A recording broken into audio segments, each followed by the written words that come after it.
Yo, what's up? Have I seen you before?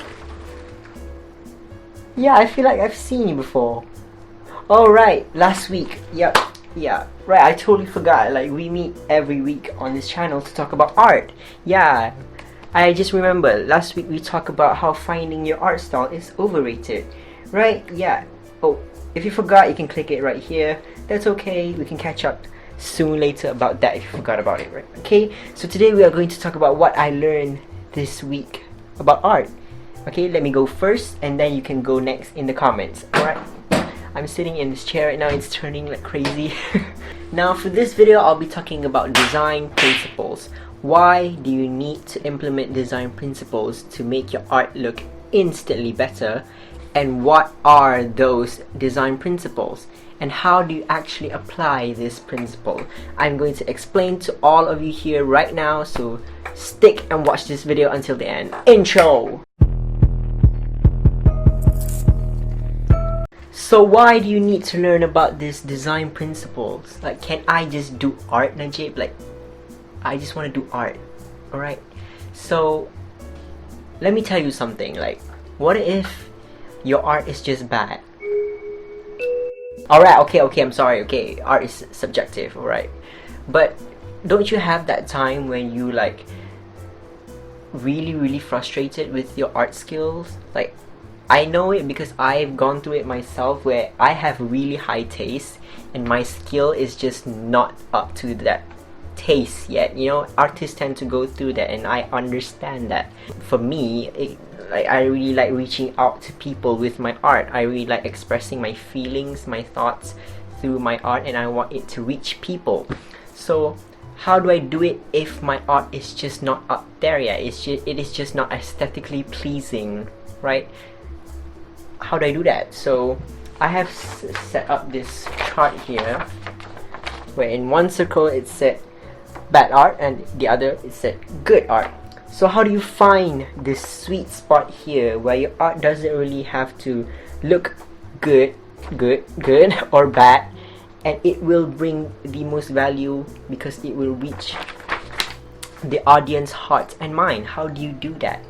Well, you don't have to think about it because I already have thought about it and I have Googled about it, and usually it always comes to this: story, concept, and message. So let me just paste it onto this. Alright.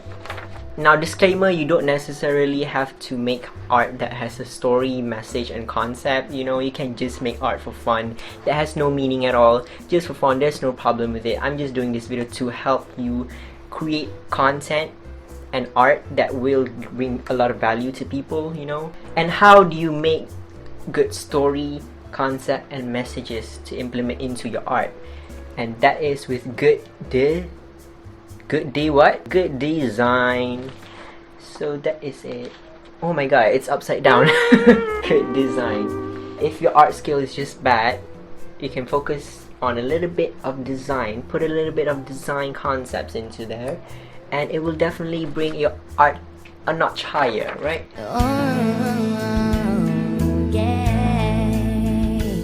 So the least that you could do right now with this video is to just learn some 7 design principles that will definitely help you reach that goal, alright? That goal, we want to reach that goal. So yeah, let me explain the design concepts, shall we? Let's go. Number 1, contrast. Now let me explain what contrast is. Contrast is when you put 2 different and opposing elements into your artwork. This can create a very striking and eye-catching look to your artwork.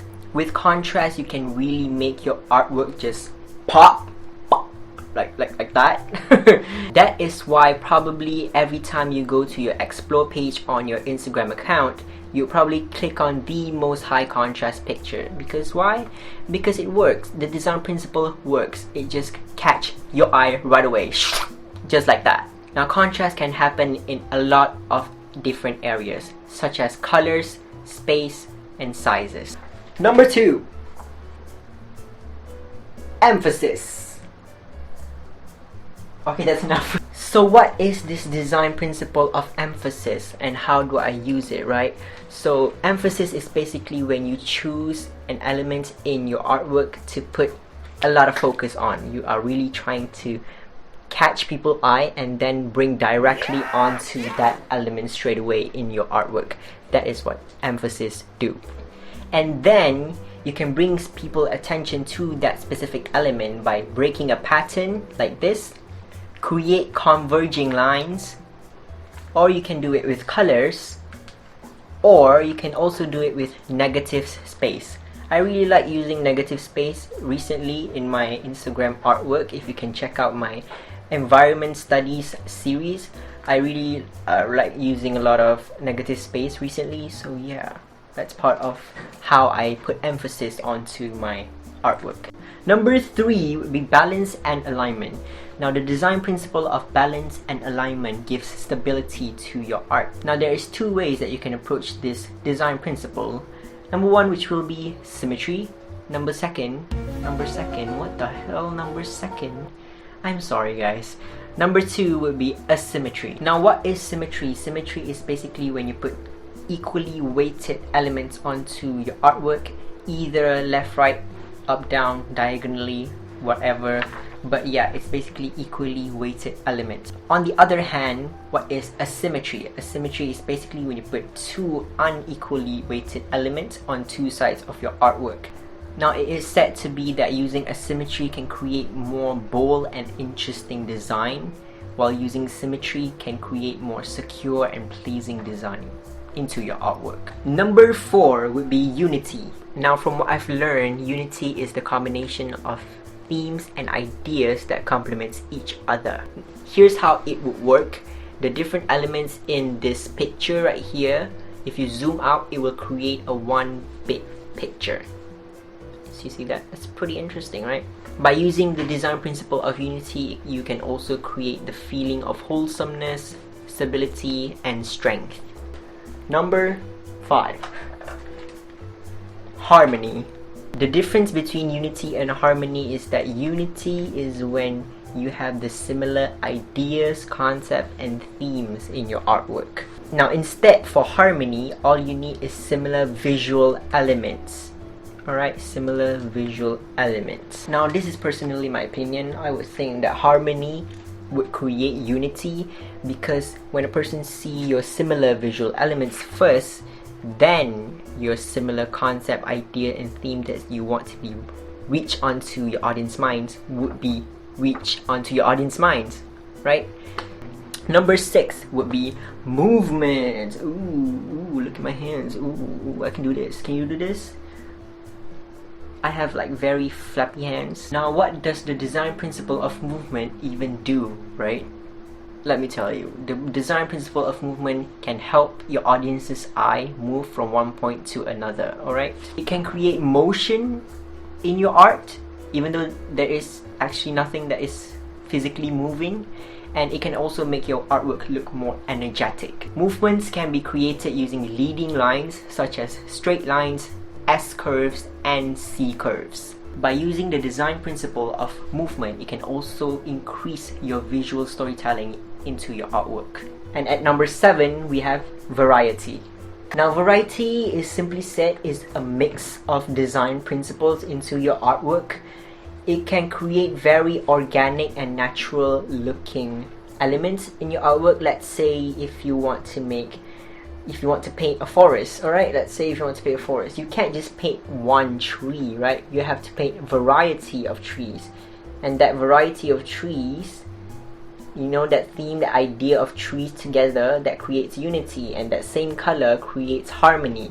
See, like I said, variety is a mix of different design principles. Now variety is the opposite of boring, uninteresting, and monochromatic, because you can use different elements into your artwork, but you definitely need to not overdo it, because it can get overwhelming. So how do you not overdo it? By using other design principle as well into your artwork, right? And that is it, guys. Thank you so much for sticking with me until the end of this video. If you haven't subscribed, please subscribe, like this video if you like it, and comment down below if you want to comment and leave your opinions, whatever. Alright, so I'll see you guys next week, and we'll talk about art again soon. So yeah, follow me on IG, and bye bye.